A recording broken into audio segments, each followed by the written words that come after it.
लेकिन अभी एक बात आपने जो कही वो प्रोफेसर साहब की बात से थोड़ा कॉन्ट्राडिक्टरी है। आपने कहा कि सारी बातें इनकी मान ली गई और इन्होंने धरना खाली कर दिया, ये बड़ी बात है। ठीक, अगर इनके पीछे वो फोर्सेस थी, और वो थी भी, ऐसा नहीं कि नहीं थी, हमको दिख ही रहा था साफ साफ कि सब लोग सपोर्ट कर रहे थे ऑपोजिशन पार्टीज। अगर वो सारी फोर्सेस इनके पीछे लगी हुई थी और ये भी बात होती थी और हम लोग ये बात करते थे कि अब फैसला अब इनके हाथ में नहीं है, फैसला तो कहीं और हो रहा है, तो फिर वो धरना स्थल खाली नहीं करते हैं। देखिए, आप उनकी भाषा को सुनिए। प्रेस कॉन्फ्रेंस के बाद उनका दूसरा प्रेस कॉन्फ्रेंस हुआ।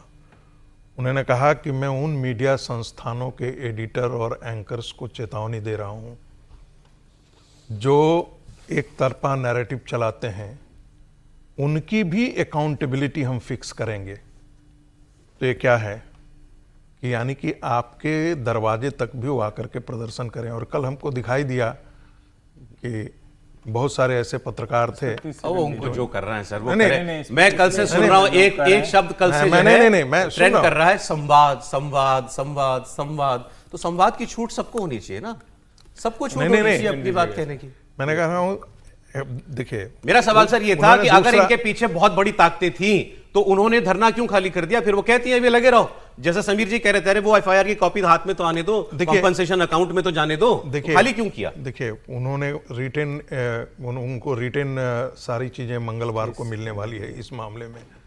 तो ऐसा नहीं है कि सरकार ने उनके नस नहीं मोड़े हैं। आप कह रहे हैं कि सरकार ने भी वजह नहीं रह गई थी, खाली कोई कारण नहीं रह गया।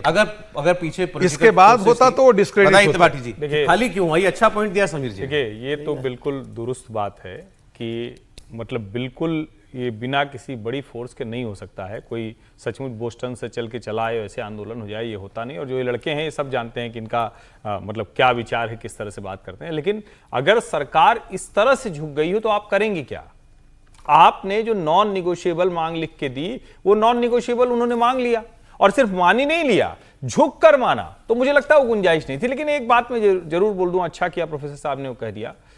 ये बड़ा विचित्र है, जो टीवी से खारिज किए पत्रकार थे वो टीवी को गरिया रहे हैं और टीवी के लिए ही बेचैन है।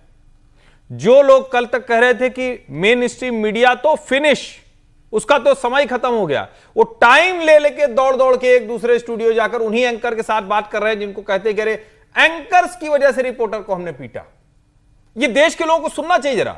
आज वो जितने लोग जो सो कॉल्ड तिलचट्टा पार्टी के नेतृत्व वाले लोग हैं, वो किन के साथ बात कर रहे थे? क्या किसी रिपोर्टर के साथ बात किया क्या जो फील्ड में बात कर? नहीं, वो उन्हीं लोगों के साथ बात कर रहे थे जिनको कर रहे ये तो फलाना जहर फैला रहे थे, इसलिए हमने इसको पीट दिया, इसको गाली दे दी, इसका मोबाइल छीन लिया, इसका घड़ी तोड़ दी, इसका कैमरा तोड़ दिया।